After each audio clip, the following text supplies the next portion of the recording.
Most people don't know anything about the student gardens. They walk by them, they never investigate, they look, they're busy. Each of the colleges has a garden or will have one. And the idea is to get kids who are interested in gardening or cooking or just being outside to participate in the garden and learn how to grow food, learn how to harvest food, and sometimes even learn how to cook it. Any garden at UC San Diego serves as the perfect environment for sparking connections and building friendships. The gardens are completely free and accessible. You don't have to be a member of any sort or pay anything. You just come and show up and participate.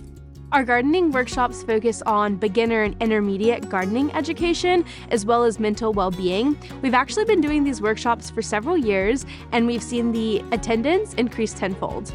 Last fall, I got invited out by one of the gardeners, and it was a pretty big step for me because I was just nervous. I don't have any gardening experience, and just having a green space like this offered to me has been so helpful, and just having a moment of quiet or having a calm environment kind of just to go relax. It's been very relaxing to be able to work with my hands and get out of my dorm. Right now we're growing carrots and celery and parsnips, winter crops. We have some snap peas in the other garden. So kind of by being out here all the time and kind of taking care of the plants and watering and harvesting stuff, I definitely feel like it makes me a lot more connected with the physical landscape of the campus, and kind of adds to kind of sense of belonging and kind of positive memories with the space. Participating in a garden community can be such an important resource for dealing with stress. In our community-partnered research, we have been looking at eco-mindfulness, connecting with nature in a present moment awareness way. And when we do that, we see that there is improvement in symptoms of depression, in anxiety, and in fact, there are some studies to say that it can also benefit the immune system and have positive effects on our immunity.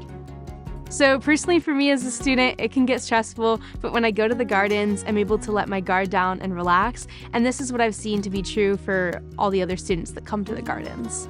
Over the past year, we've actually donated more than 142 pounds of produce to the Triton Food Pantry, including tomatoes, peppers, carrots, lettuces, eggplants, and herbs. We manage a nearby compost bin, which is kept in the Student Center and utilized by many of the organizations at Student Center, including our garden. And we collaborate with the Student Sustainability Collective. They have a food scrap drop-off collection site, and then there's volunteers who take the food scraps and drop it off to us. And then we compost it, and then we use all finished composted good soil back in our garden beds.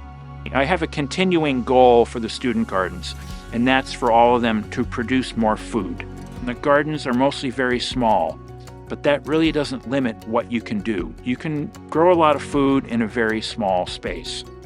We see this garden as a part of a greater movement to empower students to embrace organic nourishment, food cultivation, and environmental preservation. So I think to anyone that maybe knows about the gardens but is a little hesitant to kind of show up or feels like they don't know enough, this is definitely a space that is open to everyone, and all the communities are very open and willing to have extra volunteers. And I think it's a very fun and great community to be a part of.